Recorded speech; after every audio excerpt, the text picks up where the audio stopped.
Before we begin, I want to ask you something. Not about history, not about dates or records or the names of the dead, but about something older than all of that. About justice. Tell me in the comments, do you believe some people carry a kind of justice with them that the law never could? Because the woman you are about to hear about was never convicted of anything, never charged, never even formally accused. And yet, 3 men died, 1 each year, every one of them her master, and every one of them had been warned. Take a moment before we go further. Tell me where you're listening from and what time it is where you are right now, because stories like this one do not belong only to the past. They belong to whatever hour you are sitting in, whatever room, whatever silence surrounds you. And they have a way of asking questions long after they are finished. In the summer of 1851, the city of New Orleans moved as it always had. Ships heavy with cargo lined the muddy docks. The smell of the river, thick, dark, alive, hung over everything like a second sky. In the French Quarter, men conducted business in the shade of iron balconies. Women in silk moved through market streets without hurry. Priests walked in pairs beneath the weight of the heat. Vendors called out from stalls stacked with produce and spice. The smell of coffee, of roasting meat, of flowers cut and sold before they could wilt. It was a city that knew how to make beauty out of excess, how to make music out of grief, how to smile at the surface while the darkness underneath moved quietly. Always quietly. And beneath all of it, in the courtyards and the kitchens and the back rooms of grand houses, in the fields beyond the city limits, in the markets where human lives were assigned prices and exchanged like property, because they were, by law, exactly that. Others moved too, without choice, without names that the record cared to keep, without any guarantee that tomorrow would find them in the same place or with the same people, or alive at all. It was a world that believed it understood itself, that believed every person had a place, every transaction had a logic, every life could be measured and sold and catalogued, until it encountered something it could not measure, could not catalog, and could not, no matter how hard it tried, explain. Her name was Mercy, not the name she was born with. That name had been taken long before 1851, replaced with something her owners found easier to say, as names so often were in that world. Renamed at purchase, renamed at transfer, renamed whenever a new hand decided the old name was inconvenient. But Mercy was what the records called her. And there is something about that word, chosen by others, imposed, a word that means gentleness, that means forgiveness freely given, a word that means the sparing of someone who has no power to spare themselves. Mercy. It tells you everything about what they believed she was, and nothing about what she actually carried. The first record of her existence, the earliest document in which her name appears, is not a ledger of sale, not a bill of transaction, but a physician's note. Brief, clipped, almost dismissive in its tone, as though the man writing it did not fully recognize what he was documenting. It is dated March 3rd, 1848, and it reads, "Woman known as Mercy, age estimated between 40 and 45 years, of medium height, strong constitution, no visible illness or defect, skilled in herbal preparation and the treatment of minor wounds and fevers, has served as primary midwife on the Arsenault property for a period of not less than 9 years, has delivered no fewer than 30 children on said property, no incidents of loss under her care. No incidents of loss. Read that again. No incidents of loss. In 1848, in Louisiana, in a system that did not provide adequate food, rest, or medical care to the people it forced to work, where infant mortality among the enslaved was devastating, where mothers gave birth in conditions that should have made survival the exception, not the rule, and Mercy had delivered 30 children. Not one lost. Not one. That alone should have made her extraordinary. That alone should have placed her name in every conversation about healers and midwives in the parish. That alone should have made the Arsenault family guard her as the irreplaceable person she was. But it did not. Because in the spring of 1848, they sold her. 11 years. She had been with the Arsenault family for 11 years. 11 years of healing their sick, delivering their children, preparing their medicines, tending to the fevers that swept through the quarters every summer. Standing between the people around her and the worst of what illness could do. 11 years. Without incident, without complaint, without a single record suggesting any conflict or difficulty. She had been, by every account that survives, essential.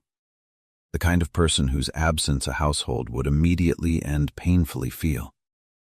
And yet in the spring of 1848, they sold her. No explanation recorded, no reason given in any document. Only a transaction, only a price, only a name crossed from one ledger and entered into another. But there are things that records do not say directly, that exist instead in the spaces between entries, in the timing of transactions, in the way one document follows another. And when you read the Arsenault papers carefully, the correspondence that survives from that period, something becomes clear. 3 months before the sale, a letter was written by Madame Arsenault to her sister in Baton Rouge. The letter discusses household matters, family news, the health of the children. And then, almost as an aside, a single sentence. She told Henri something last Tuesday that has disturbed his sleep ever since. I do not know what was said. He will not repeat it. But I believe it is time for a change. She told Henri something. Henri Arsenault, the patriarch of the family. A man described in other documents as confident, decisive, rarely troubled. Something was said. He would not repeat it. And within 3 months, Mercy was gone from their household. What she said to Henri Arsenault, we do not know. No record preserves it, no witness reports it. It exists only in that single sentence, in the gap between what is written and what is meant. But it was enough. Whatever it was enough to end 11 years of essential service. It was enough to make a family sell someone they depended on, enough to make a man lose his sleep, and enough, though no one would say this aloud for decades, to establish a pattern. She sold for $4,000. In 1848, that number requires context. A field hand, strong, young, experienced, might bring $1,200. A skilled craftsman, perhaps $1,500. An experienced house servant, trained in cooking and management, perhaps $2,000. $4,000 was not a market price. It was not a calculation. It was the price of something the buyer had already decided he wanted, regardless of what it cost him to have it. His name was Gerard Fontenot, a sugar planter from the river parishes west of New Orleans, a man of 43 years, broad-shouldered, assured in the way of men who have never been told no for long. Known throughout the parish as someone who made careful investments, who did not act impulsively, who always understood the value of what he acquired. He had heard about Mercy, had heard specifically about her abilities, not the midwifery, not the healing. Something else, something the people who spoke of her mentioned only carefully, only after looking around the room first. He had sought her out, had made inquiries, had arranged the purchase personally, had paid $4,000 without negotiation, without hesitation. Those who were present at the transaction said he seemed almost pleased with himself, as though acquiring her was a thing he had been moving toward for some time, as though the price confirmed something he already believed about himself, about his ability to possess what others could not. He was dead within 11 months. Not violently, not in any way that could be pointed at directly and named, but in the way that certain deaths come, slowly, deliberately, as though something was being completed rather than interrupted. It began in August, 4 months after the purchase. Small things at first.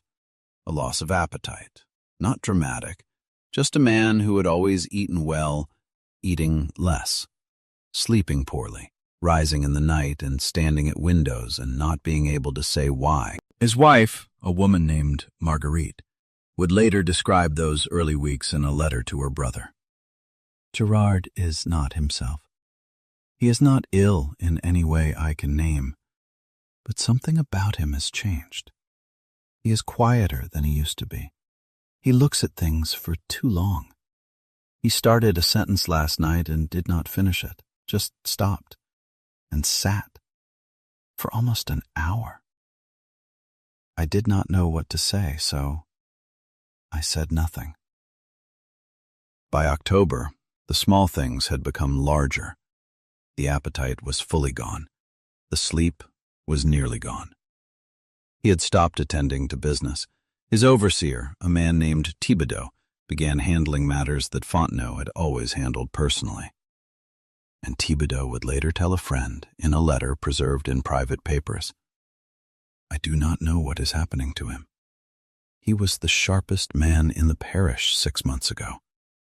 Now he asks me the same question twice in the same conversation. He forgot his own brother's name last week. And he keeps speaking of that woman, the one he bought in the spring.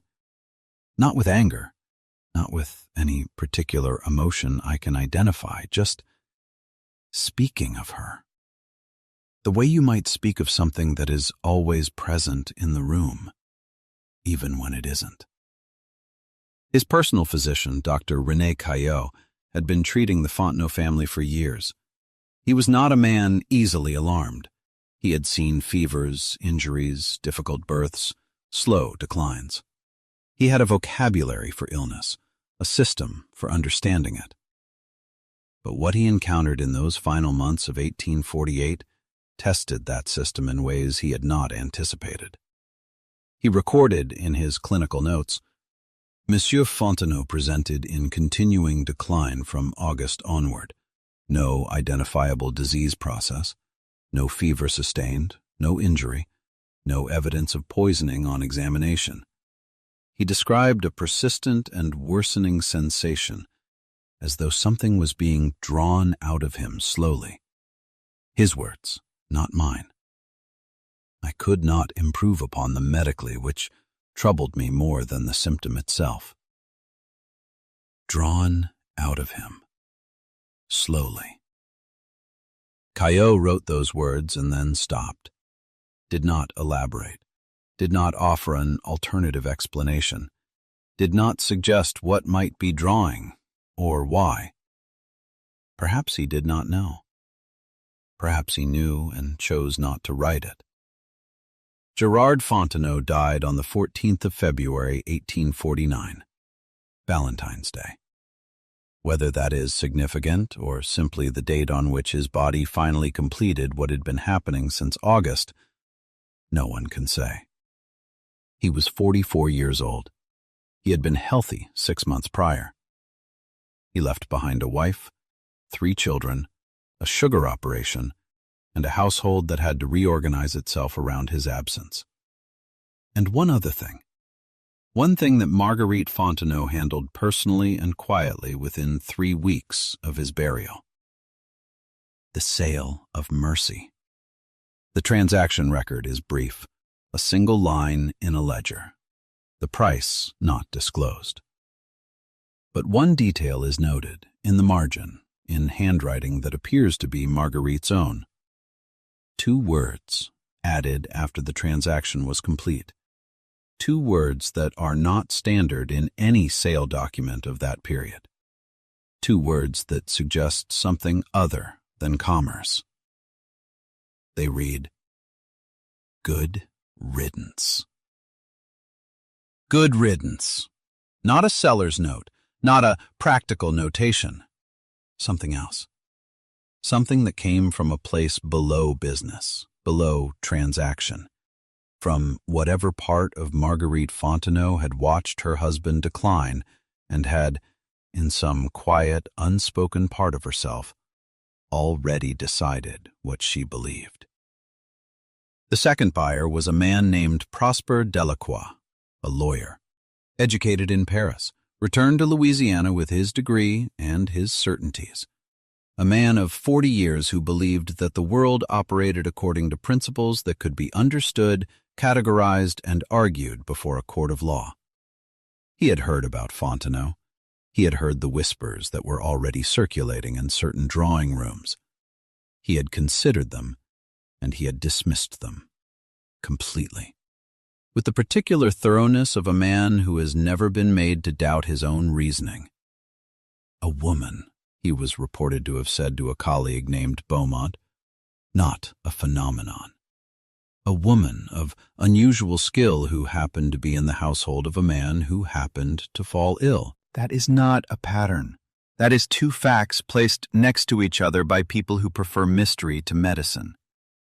He purchased her in February of 1849, 3 weeks after Fontenot's burial, as though he had been waiting, as though the death itself had made her available and he had moved quickly before someone else could.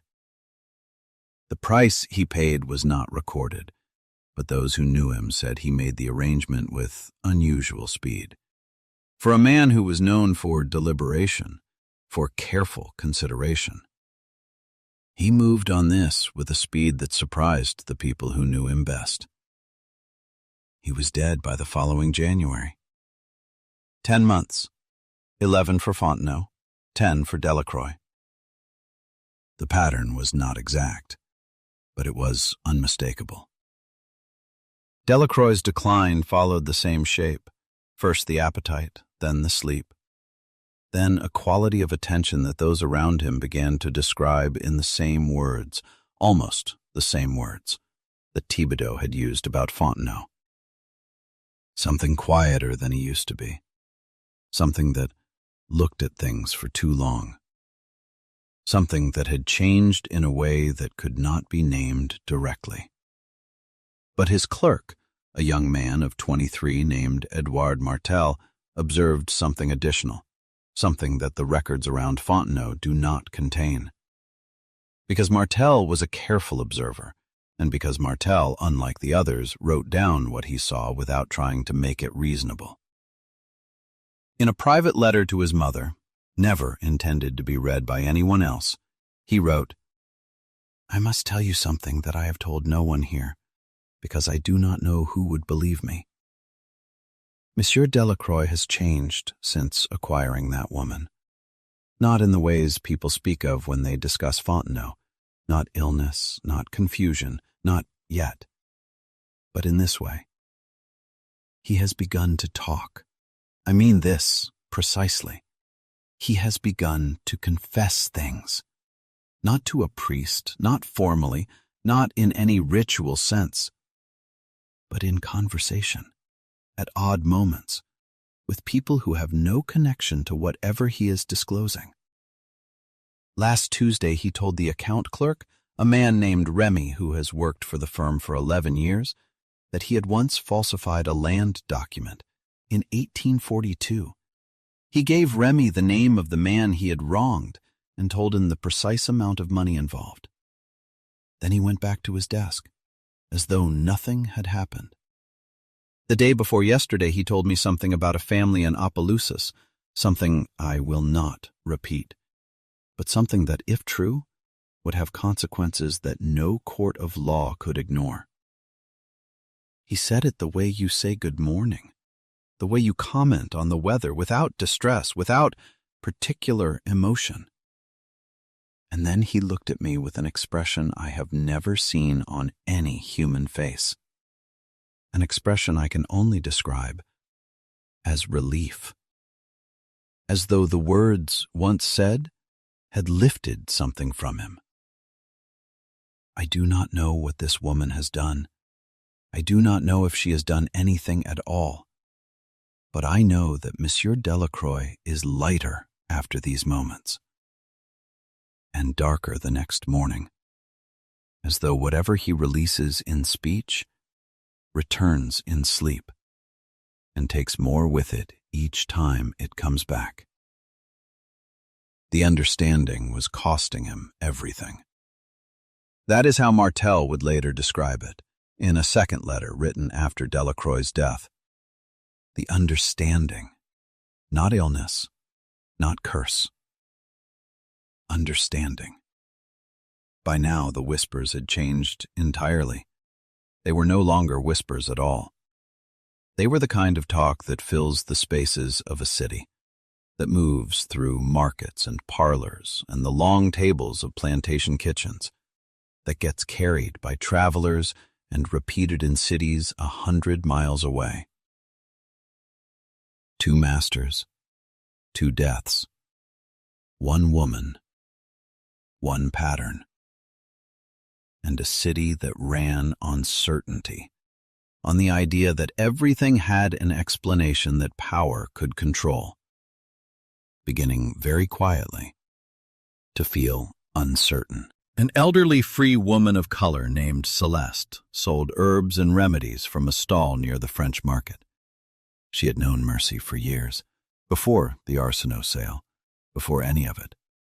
She had known her in the way that certain women know each other, through the shared knowledge of plants, through the particular understanding that exists between people who heal with their hands and their minds, rather than with the instruments and theories of formal medicine. She would be interviewed decades later by a journalist named Armand Beausoleil, a man writing a series of articles on the folklore of Louisiana's free communities. He found her in 1879. She was, by then, very old, but her memory was precise. Her words, recorded in full in Beausoleil's notebook, were the following. I want to say something before you ask your questions. Mercy never said she would harm anyone. I need you to understand that before anything else. Because the story that has grown up around her is a story about what she did to those men, and that is the wrong story entirely. She never threatened, never promised, never implied, never made any gesture that could be called a threat in any reasonable sense. She simply knew things she should not have known, about people who stood in front of her, about what they had done, about what they were hiding, about what was sitting inside them, quiet and heavy, that they had convinced themselves was gone. She could see it. I watched her do it many times. She would look at a person, just look, the way you might look at a wound to assess its depth, clinical, almost indifferent. and then something would shift in her expression, very subtle, and you would know she had seen something. Sometimes she said nothing. Sometimes she would speak. When she spoke, it was always quiet, always specific, always true. And the person she was speaking to always already knew it was true before she finished the sentence. A pause in the transcript. Beausoleil noted that she looked away from him before continuing. Then, "The men who bought her were not good men. I want you to write that down, and I want you to keep it in whatever you publish. Not one of them, Fontenot, Delacroix, Villeneuve, not one of them was a good man. Every one of them had done things they believed were buried. Every one of them came to her carrying weight they had long since stopped acknowledging. And every one of them made the mistake of standing in front of her long enough for her to see it. She did not cause their deaths. Their deaths were already inside them. She just illuminated them. The way you hold a lamp up to a wound. The lamp did not create the wound, but the light made it impossible to pretend it wasn't there. What had they done? That question, quiet, specific, devastating, is the one the formal records will not answer directly. But records leave edges. They leave traces in the documents around them, in the court filings and the property transactions and the testimony of witnesses who were never asked the right questions. And when you read those documents with care, the way Isabelle Villeneuve would spend 40 years doing, the shape of each man emerges. Not clearly, not in ways that could have been proven in the courts of that time, but clearly enough. Gerard Fontenot. Parish records from 1841 through 1847 contain 17 complaints filed against his operation. All dismissed. All closed without consequence. The complaints came from families of men who worked adjacent land, from a freedman whose property records show a disputed boundary that was resolved consistently in Fontenot's favor, from 2 women whose names appear in a single petition and nowhere else. The petition concerned conditions.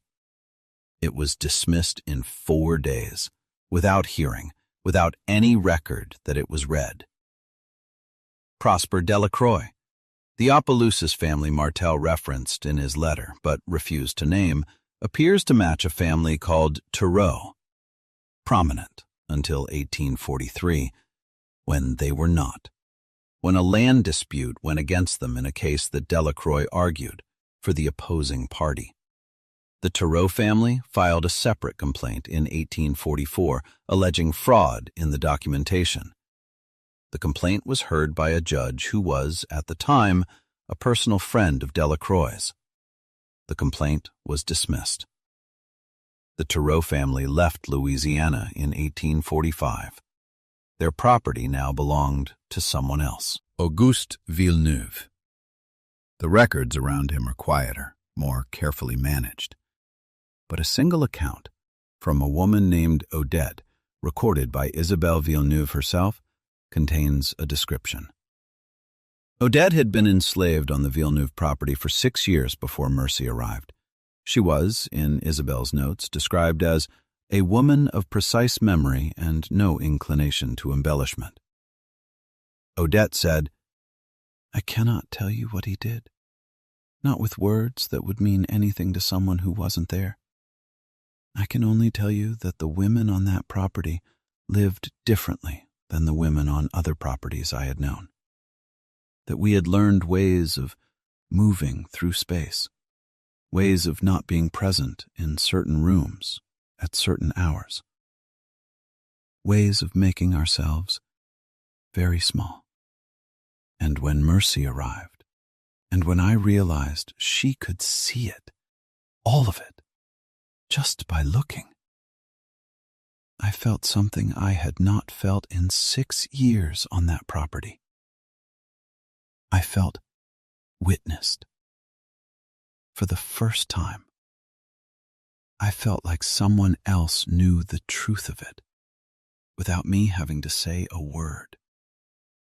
The third buyer was a man named Auguste Villeneuve. He knew about Fontenot. He knew about Delacroix. He had been at the dinner table on 3 separate occasions when both men's names had come up in connection with Mercy. He had sat and listened and said nothing. And then he had purchased her. In March of 1850, through an intermediary, quietly, as though he believed that the manner of acquisition mattered, as though doing it quietly might change something. Those who questioned him, and some did directly, received the same answer. I am not a superstitious man.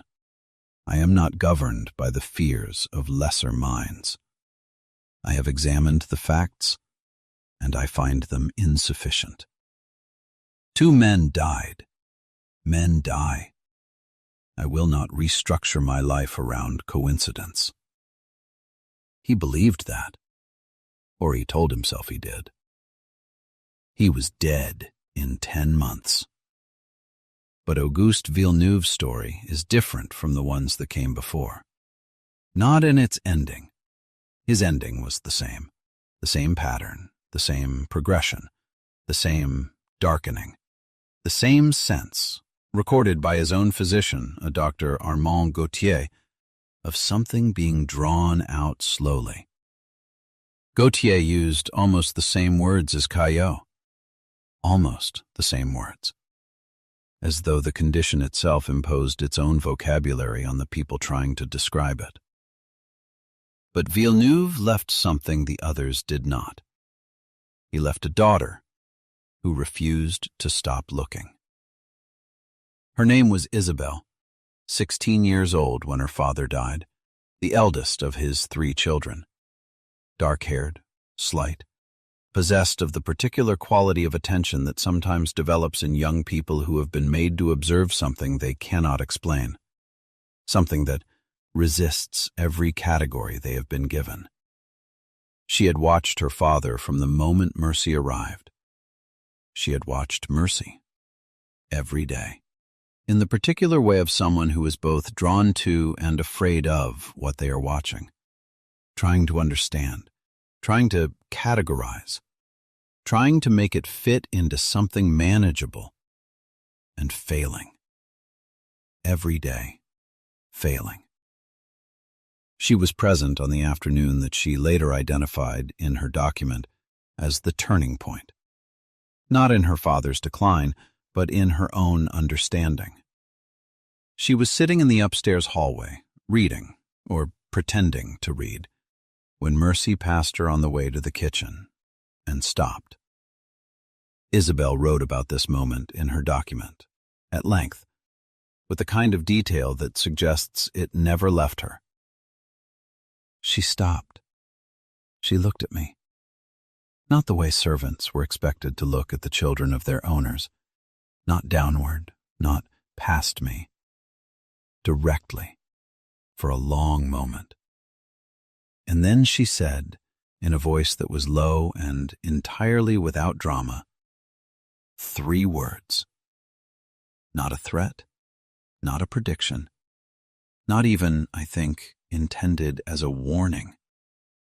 Just 3 words that seemed to be addressed to a part of me she could see that I had not yet acknowledged to myself. I will not write down what they were, but I will say this. They were true. Down to the specific detail, they were true. About something in me, about something I carried, about a quality of fear that I had not named even inwardly. And after she said them, she walked on, down the hallway, down the stairs, without looking back, as though she had simply noted something in passing, as though it cost her nothing. As though being able to see that clearly was simply who she was. Isabel was not her master. She was 16. She had no power over Mercy's circumstance. She did not decline. She did not darken. She was not drawn out. But she was changed, in a way she would spend the rest of her life trying to articulate. After her father's death, Mercy was sold for the 4th time to a family in St. Landry Parish. And the pattern did not continue. Her 4th master lived out the year, and the next, her 5th, her 6th. Whatever had been present across those 3 purchases was not present again. And this is the detail that most interested Isabel when she began her investigation decades later, because it meant something, that the pattern had stopped, that it was not indiscriminate, that it had not continued simply because she was sold to new men. It had stopped, which meant, and Isabel turned this thought over for years before writing it down, that it had never been about what Mercy did. It had always been about what the men carried when they came to her. The whispers had settled into story by the early 1850s, story into legend by the mid-1850s, legend into the kind of thing that people in Louisiana call simply true, whether or not it can be proven. Because in Louisiana there has always been an understanding that certain things do not require the permission of documentation to exist, that certain truths move through the world in forms that courts and ledgers and physicians' notes cannot fully contain. But Isabel Villeneuve was not content with legend. She was a woman of her time in many ways, but not in this one. She wanted to know, not what the legend said, what actually happened. She began collecting accounts in the late 1860s, after the war, after emancipation, in a world that had changed, not enough and not in all the ways that mattered, but enough that certain people who had previously been silent were now willing, in some circumstances, to speak. She traveled, not widely. Women of her class and time did not travel widely without specific reason, but she had reasons. She visited the families of former servants. She wrote letters. She paid for introductions. She spent money she had inherited from her father, money that came, she later noted in her document, with something that reads like a complicated feeling, from the same system that had owned Mercy. On gathering testimony that the system had never wanted gathered. The process took 40 years. 40 years of quiet, persistent inquiry, of letters written and answered, of interviews conducted in parlors and kitchens and, in several cases, in fields, of accounts read and cross-referenced and questioned, of slowly building, piece by piece, the shape of something that had been deliberately obscured. Among the people she found was Odette, now an old woman. Free since 1865, living in a small house in the river parishes she had worked as a child. Odette spoke to Isabel for 3 hours, and what she said, combined with what Celeste had told the journalist Beausoleil around the same time, began to form a picture that Isabel had suspected but had not been able to confirm. Mercy had a name for what she did. Not a dramatic name, not a mystical name, a practical name. She called it simply seeing. She could see what people carried, what they had done, what they were, beneath the surface of how they presented themselves, beneath the language they used to describe their own lives, beneath the stories they told themselves, down to the actual fact of things. And sometimes, not often, she spoke what she saw. Odette described watching it happen, more than once, during the Villeneuve years. She did not do it with everyone. I watched her for months, and she was quiet with most people, the same as anyone. But with certain men, and it was always men, there was a moment. I learned to watch for it, a stillness in her face, a quality of focus. And then she would speak, always quietly, always briefly, never more than a sentence or two, and always, always, the man would go pale. Not frightened exactly, more like exposed. The way an animal looks when it realizes it has been seen from a direction it didn't expect. And then he would walk away from her, fast, without looking back. And Mercy would go back to whatever she was doing, without any change in her expression, without any indication that anything significant had occurred, as though she had simply noted something and moved on. Isabel also found Martel, the former clerk, now a man in his 50s, practicing law himself with a practice in a small city in the north of the state. He had never spoken publicly about what he witnessed. He spoke to Isabel once, for 1 hour, and then refused all further contact. But what he said in that hour added something that no other witness had provided. He said, "I need to be honest with you. What I watched happen to Delacroix was not entirely unwilling.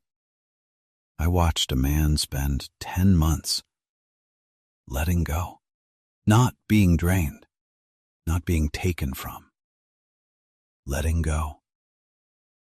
He confessed things daily for the last 6 months of his life, not to priests, to anyone who would hear him, to me, to the housekeeper, to strangers sometimes. And one afternoon, 3 weeks before he died, I asked him directly. I said, "What is happening to you?" And he looked at me very clearly. He was already weak, already near the end. And he said, "She looked at me the first week she was here.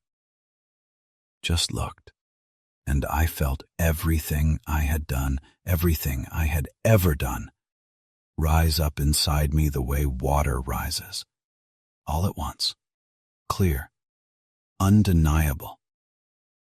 And I realized, for the first time in my life, that I had been carrying all of it, every day. And I had not known it was heavy, because I had never put it down. She made me put it down. And Martel, it turns out that when you finally put something down that you've been carrying for 20 years, your body remembers what it feels like to stand without it. And it can't go back. That is what he said. That is the last significant thing I heard Prosper Delacroix say. He died quietly, 3 weeks later, without apparent distress. I have never fully understood whether what I witnessed was mercy or justice or simply the natural consequence of a man finally seeing himself clearly. Perhaps those 3 things are not different from each other. Isabel gathered 63 pages. She never published them. She never intended to. She wrote in her preface, and this is the part most often quoted in the few academic papers that have found the document in subsequent decades, "The truth of something should exist somewhere, even if only in a single copy, even if only for one reader, even if what it documents is not the kind of truth that courts acknowledge or historians cite. It should exist, so that it is not entirely lost." The document was discovered in 1923 in the personal papers of Isabel's niece. A historian named Robert Fonville found it. He read it twice. He wrote a single paragraph note and attached it to the front cover. "Document of unclear historical value. Concerns a woman who cannot be substantively verified. Contains testimony of uncertain reliability from witnesses whose identities I could not fully confirm. Does not meet standards for publication. Retain for archival purposes." And he moved on. But the document remained, and in 1974, a researcher named Catherine Broussard found it again. She was working on a project about Louisiana women's oral history traditions. She read all 63 pages. And then she sat for a long time. And then she made a copy. And then she began asking questions that Robert Fonville had not thought to ask. Not about whether the testimony was reliable, but about who the testimony was about, and what it meant that a woman like Mercy, a woman of extraordinary ability and complete legal vulnerability, had moved through a system designed to erase her, and left behind, in the spaces between the documents, a presence so specific that 2 generations of women had refused to stop trying to understand her.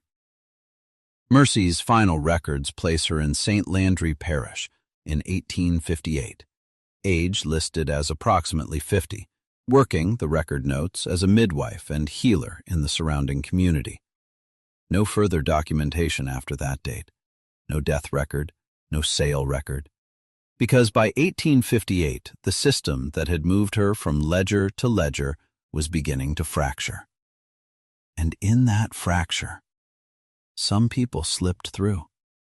Out of the record entirely, out of the documents that had tracked them against their will, into a space that the ledgers could not follow. She simply is no longer in the documents, as though she stepped out of the system that had tried to contain her and did not look back.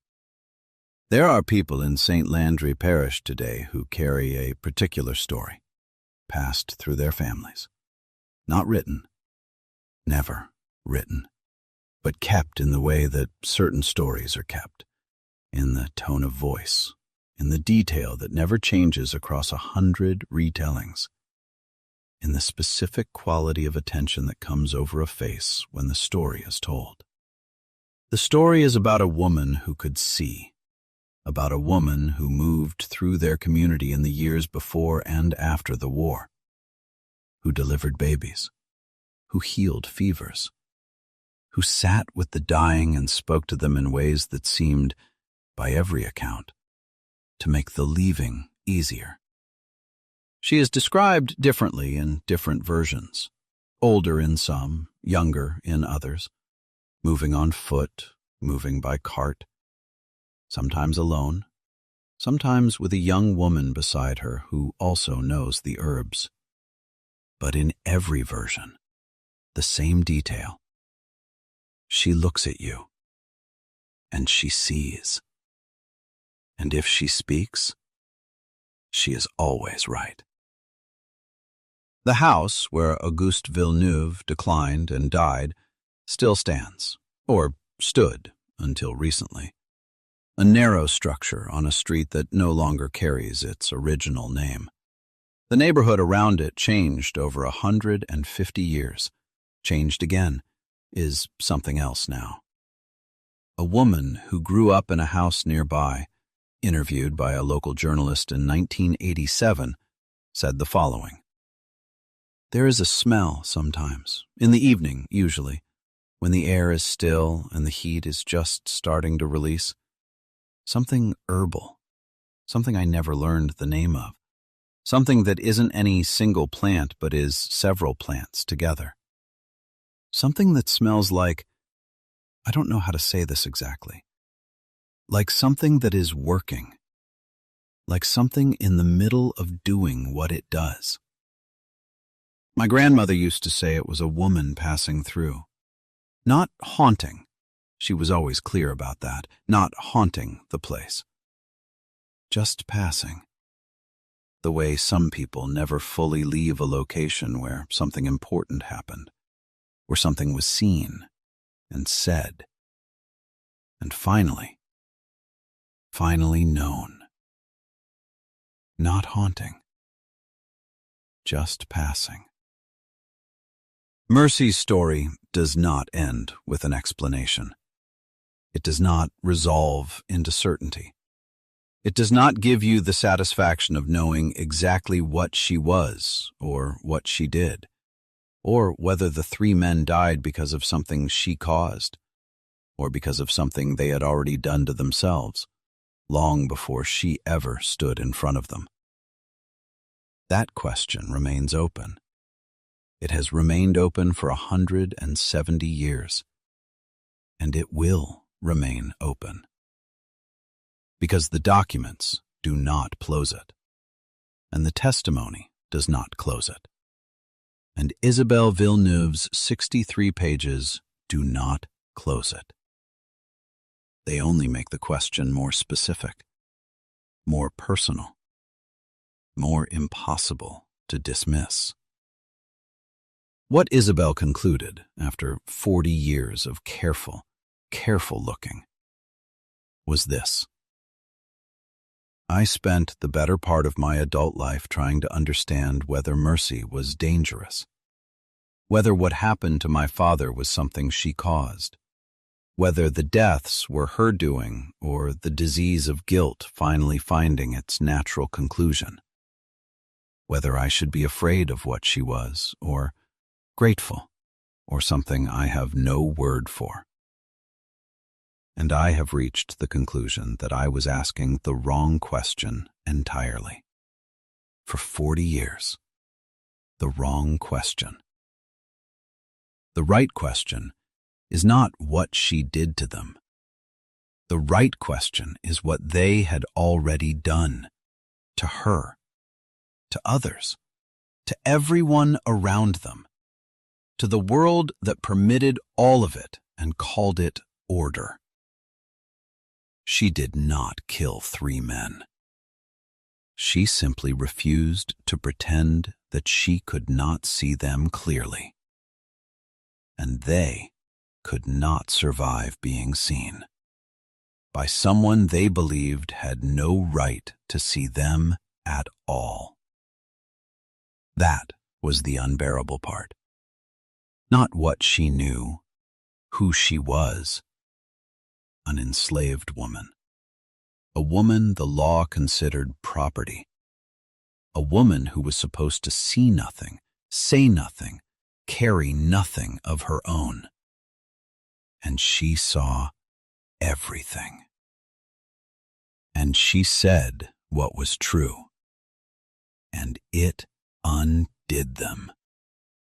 Not because the truth was worse than they could bear, but because it came from her.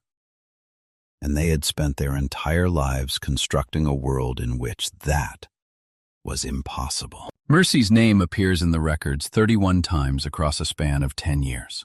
31 entries across multiple ledgers, multiple households, multiple transactions. 31 times she was documented, measured, assigned value, moved.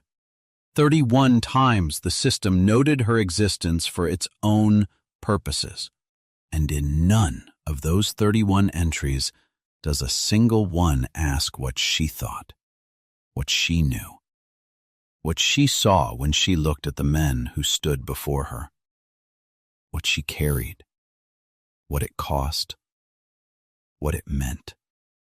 The record only ever asked, what is she worth? The answer it gave was $4,000. But the answer it did not give, the answer it refused to ask for, is the one that has traveled across 170 years, through kitchens, through market stalls, through private letters and unlocked diaries and 63 pages that one woman refused to let the world lose, through the smell of something herbal in the evening air, through the mouth of an old woman who told a journalist she was not a phenomenon, she was not a curse, she was a woman who could see, and she saw. We may never know if what happened to those 3 men was something she caused, or something they had been causing to themselves for years. or whether those two things are, in the end, the same. But we know this. 3 men bought her. 3 men stood before her. 3 men were seen. And 3 men could not survive it, while the women she delivered lived, while the fevers she treated broke, while the people she sat with in their final hours left more quietly, more completely. No incidents of loss. That is what the physician wrote in 1848 about her work, about her hands, about what she did when she was allowed to do what she chose to do. No incidents of loss. Perhaps that was always who she was. Not a woman who brought death, but a woman who brought clarity. And for some people, for 3 specific men, clarity and death turned out to be the same thing. Do you believe some people carry a kind of justice with them that the law never could? Mercy carried something. Whether it was power or perception, whether it was something she learned or something she was born with, whether it came from the herbs she knew or from some place inside her that no one ever asked about, she carried something. And whatever it was, it saw, it spoke, it did not flinch. And perhaps that is the most unsettling part of this story. Not the deaths, not the pattern, not the darkening eyes or the appetite that disappeared or the sensation of something being drawn out slowly. The most unsettling part is this. She was right. Every time. About every man. About everything they had done. About everything they were carrying. She was right. And no one ever asked her how she knew. Because in a world where everything had its place, where every life had its category, where every transaction had its logic, a woman like Mercy was not supposed to know anything, was not supposed to see anything, was not supposed to speak, and certainly was not supposed to be right. But she was, and it was the last thing they ever understood.